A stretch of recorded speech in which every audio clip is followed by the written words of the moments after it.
Hey guys and gals, it's Hannah the Omaha Introvert, and today I'm talking about my favorite album covers of all time. Hope you'll join me.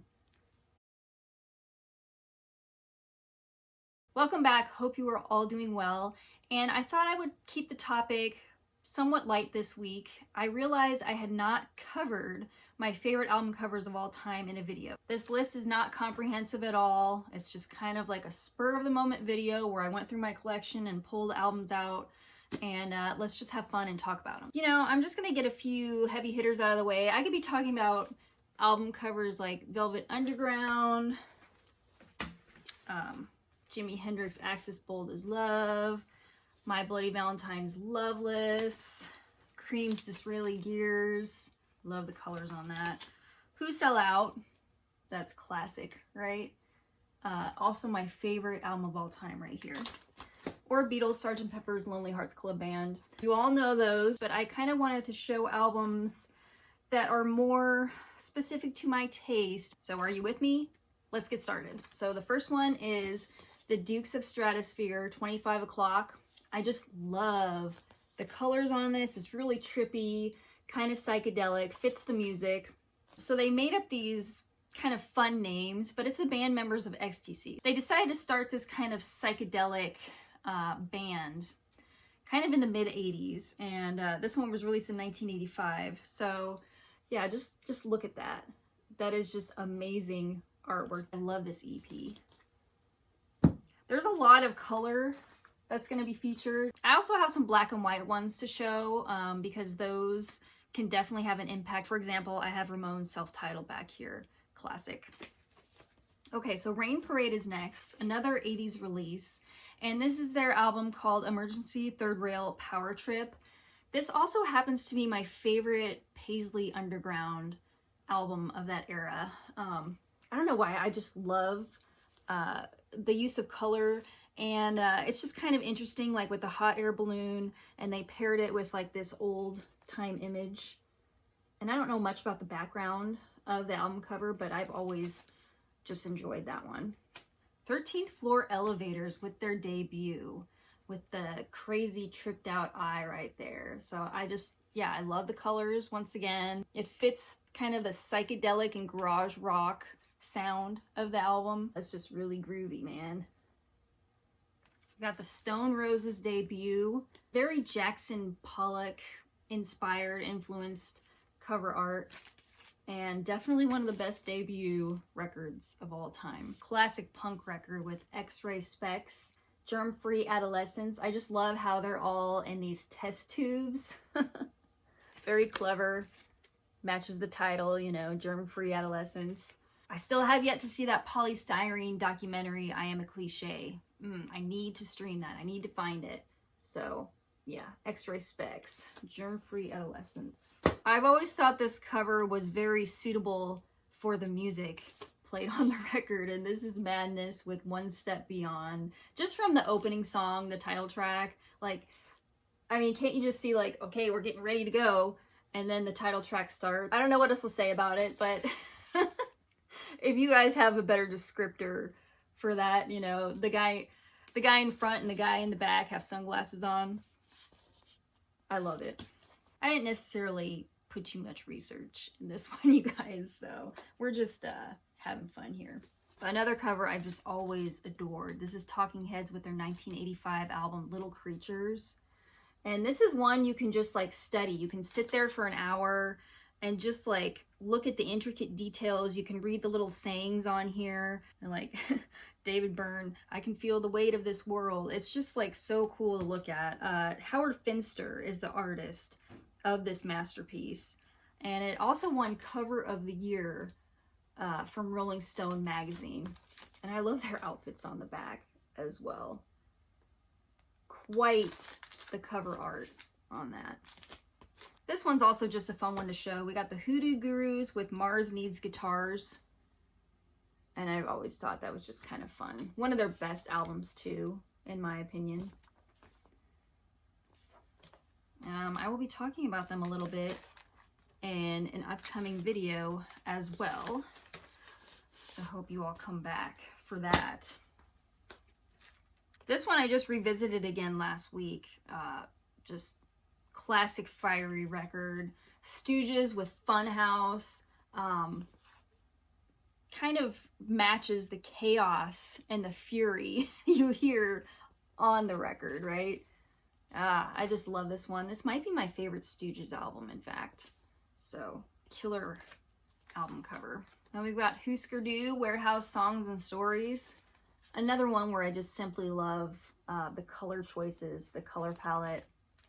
And even the back is neat to look at too. I didn't read the background of this cover, but it just kind of reminds me of being in an aquarium or something. Or if you were like a fish stuck in an aquarium. You all are going to recognize this one. This is Parallel Lines from Blondie. And the reason I love this cover is I just love black, white, and red together. So you've got that here. And also on the front cover here, you know, the band members, the dudes in the back, all are smiling, while Blondie, Miss Debbie Harry, is like just looking all serious and almost mad. So I love that on the front cover. And then on the back, she's the only one who's giving a smile. And then the dudes are kind of looking either serious, not interested, or even scared. Like the dude sitting down looks scared. Patti Smith's Horses. Just look how cool she looks in this pose, you know, with her jacket just draped over her shoulders, just so perfectly, like nonchalant. Just a badass. Look at that photo. Yeah. All right, Funkadelic's Maggot Brain. You know, the woman's head just kind of coming out of the earth or the ground. And then the back cover is a skull. And then there's this whole write-up about fear. It's taken from process number 5 on fear, the process Church of the Final Judgment. Just kind of like an interesting concept in general. But yeah, that is also one of my favorite album covers. All right, so to match my shirt, I had to show Ocean Rain by Echo and the Bunnymen. And what a magnificent, gorgeous album cover. It's just that deep blue. This photo was taken inside some caverns in Cornwall, England. And it's just stunning. Stunning. I could look at that for hours. Also happens to be my favorite LP from Echo and the Bunnymen.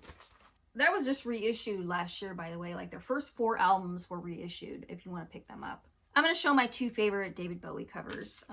So the first one would be Ziggy Stardust with the Kanye West cover. So the owners of this establishment, they really didn't like being associated with pop music or David Bowie. Like apparently there was people like traveling to this destination for pictures and such, trying to get in on that, you know, David Bowie craze. So I guess they moved locations in the 90s.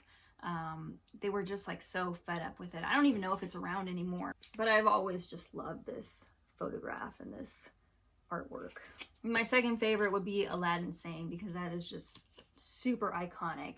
Such an iconic image of David Bowie. Someone even described this as the Mona Lisa of album covers. Yeah.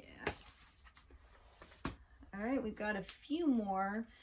These were in no order, by the way. I do have a number 1, but the rest of them are just kind of random. Been trying to take off the outer sleeves so there's as little glare as possible. So we got Cyndi Lauper's She's So Unusual.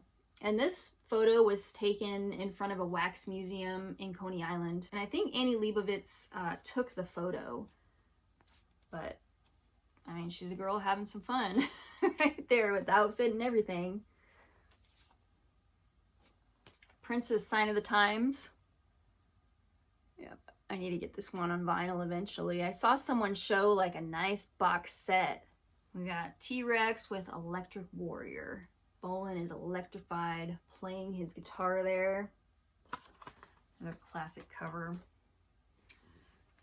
And then the inner gatefold. Okay, I do have a number 1. My number 1 favorite album cover of all time. Smashing Pumpkins, Melancholy and the Infinite Sadness. Oh, I just love this. Funny thing is, I just saw this. There's a copy at a store downtown, Grapefruit Records. There's a copy down there, an original vinyl copy for like $1,400.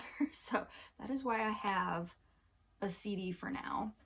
But I've always just loved this kind of magical, enchanting artwork. I also have a Melancholy t-shirt that I bought when I saw them back in 2018, which is one of my favorite shows I've been to. Love the lyrics to this massively amazing album, and the artwork is just, you know, icing on the cake. And if you've ever seen the video for Tonight Tonight, it's just more of this amazing art. Just that direction that's what I love. There's so many more album covers I could have featured as well, but I wanted to keep this somewhat brief and succinct. I really love shoegaze album covers, or I tend to love shoegaze album covers in general as well, just because they're kind of like surreal, kind of dreamy images. There's a lot of blurriness to coincide with the music, so that's just my opinion. Let me know in the comments below what your favorite album covers are. These are just a few. This was a little fun one to put together, and I will see you next time. Enjoy the rest of your week. Bye, you guys.